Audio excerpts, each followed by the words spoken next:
Coucou tout le monde, je vais aller voir si ça fonctionne bien. Juste pour être sûre, celles qui me suivent depuis un moment, vous connaissez mon petit problème de confiance avec Facebook et les lives. Donc je vais aller valider ça, voir vos commentaires aussi. Juste fermer ici, ça va être plus facile. Bon, on est en live, parfait. Donc bonjour tout le monde, dites-moi un petit coucou en arrivant. Dites-moi un beau bonjour, prends une petite gorgée. On va parler d'un thème qui revient souvent. Fait que si vous me suivez depuis déjà un petit bout, vous avez déjà probablement vu ce sujet-là passer, soit dans une publication, soit sur un live, dans un groupe, quoi que ce soit. Je vais aller... Oups! Dites-moi tout bonjour. Je vais fermer le son pour pas qu'on m'entende en écho, mais je vais être sûre de voir vos commentaires. Donc... Parfait, on est installé. Donc, dites-moi le coucou, être sûr que les commentaires, là, je suis capable de les voir. Si vous avez des questions aussi, n'hésitez pas.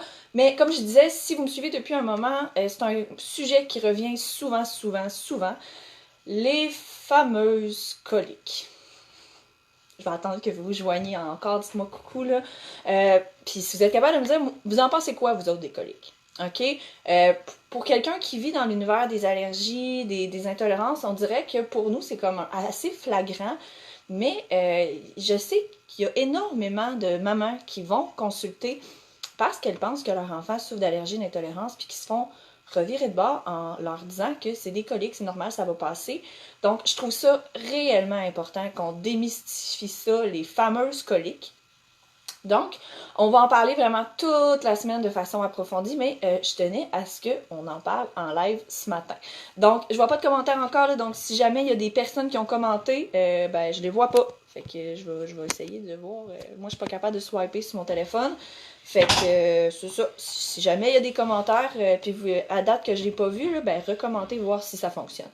Donc, maintenant, les coliques. On va regarder la définition des fameuses coliques sur le site de Naître et Grandir. Je vais même aller la chercher pour vous la lire mot pour mot.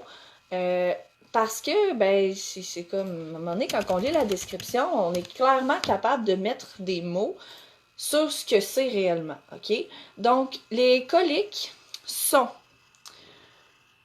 un petit peu. En général, les coliques sont décrites comme des crises de pleurs récurrentes et régulières chez un bébé. Elles ont lieu au moins 3 heures par jour, 3 jours par semaine, pendant plus d'une semaine. Les crises surviennent généralement au même moment de la journée, plus souvent en fin d'après-midi ou en soirée.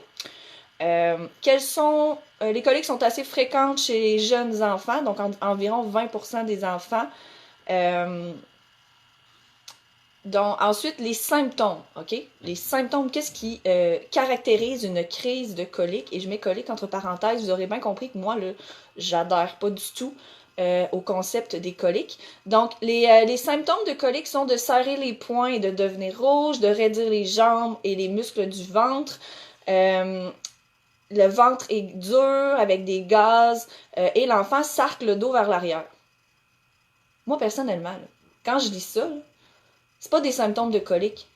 C'est des symptômes d'un enfant qui a des crampes au ventre et probablement du reflux. Pourquoi est-ce qu'on nomme ça comme étant des coliques quand on est capable et qu'on a déjà des termes pour nommer cela? C'est des crises de reflux ou des crises des crampes intestinales. Donc, puis on va démystifier aussi cette semaine plus en profondeur là, le côté juste le soir ou en fin de journée. Il faut comprendre qu'on a 2 systèmes qui gèrent notre corps. On a le système sympathique qui gère durant le jour. Mais il y a aussi le système parasympathique qui, lui, va gérer durant la nuit. Mais le système parasympathique, lui, il n'a pas comme mission de gérer la douleur. Lui, sa mission principale, c'est de réparer le corps et tous les dommages qu'il a vécu durant la journée. Contrairement au système sympathique qui, lui, a pour mission de gérer la douleur pour qu'on soit fonctionnel durant le jour. C'est pour ça qu'il y a énormément d'enfants qui vont vivre des crises le soir ou en fin de journée lors du changement de système. Donc, quand le système parasympathique prend le relais du système sympathique. Et cette heure-là varie énormément en fonction de l'horloge interne de chacun de nos enfants. Il y a des enfants pour qui l'horloge interne est très tôt. Si l'enfant est couche tôt, lève tôt, par exemple, puis que lui, son heure de dodo, c'est entre 7 et 8 heures, ben lui, sa crise de reflux peut commencer vers 16 heures. Mais un enfant dont l'horloge interne est plus régulée sur couche-tard, lève-tard, là, les crises peuvent commencer vers 19 heures parce que l'enfant va se coucher vers 22 heures. Donc, ça dépend énormément de l'horloge interne de votre enfant, le moment où ces crises-là vont survenir. Mais c'est pas des coliques, c'est des crises de reflux ou des crampes. Donc, il y a un problème au niveau des intestins, donc soit des selles qui vont rester là, des réactions inappropriées qui se passent au niveau du microbiote intestinal versus une protéine alimentaire. Il y a énormément de causes possibles, dont l'intolérance, évidemment, mais il n'y a pas que l'intolérance, mais il y a une raison en arrière de ça. C'est pas des coliques. Un enfant, ça braille pas pour rien. Jamais. Jamais, jamais, jamais.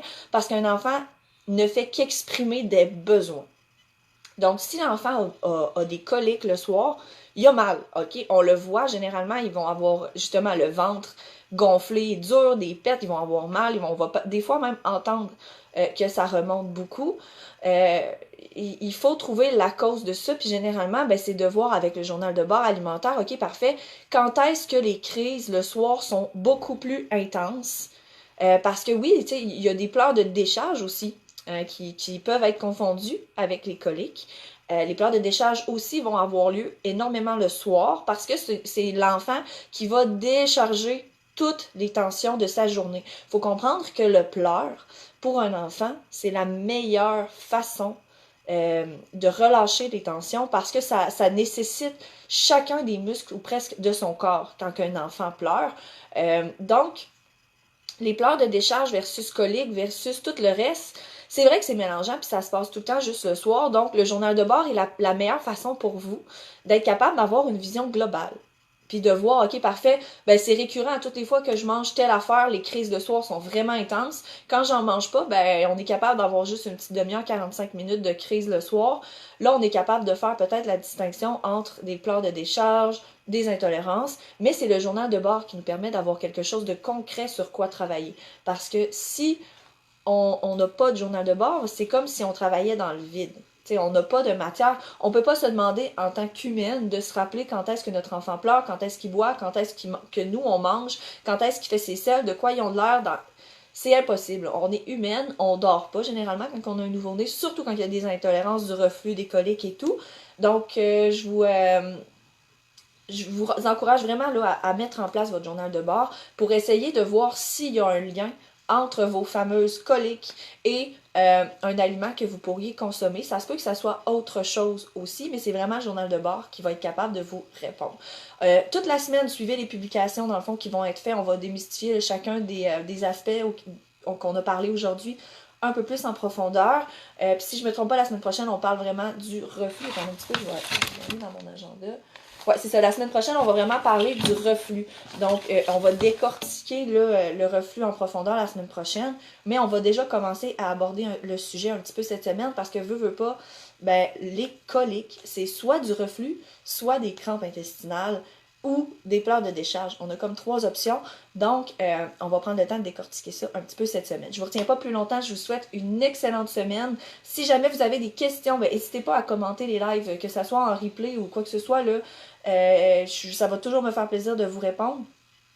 Il y a aussi nos communautés qui sont là pour vous aider si jamais vous avez besoin d'un cercle autour de vous, de personnes qui vont peut-être avoir de meilleurs mots que les gens de votre entourage immédiat qui comprennent peut-être pas votre réalité.